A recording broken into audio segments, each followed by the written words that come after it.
நிறைய பேர் சொல்லி எல்லாம் நினைச்சிருக்கீங்க. சொல்லுங்க டைம் இருக்காது. வாழ்க தளபதி, வளர்க நமது கழகம். என்னுடைய ஆசான் அன்பு அண்ணன் குசியாரின் ஆலோசனைப்படி அவர்களின் மனதார அவர்களின் பாதத்தொண்டு என் நிகழ்ச்சியை தொடங்குகிறேன்.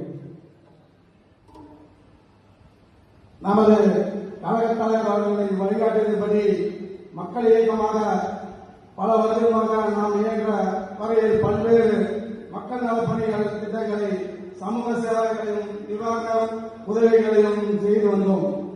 இருப்பினும் முழுமையாக சமூக பொருளாதார அரசியல் சீர்திருத்தங்கள் கொண்டு நமது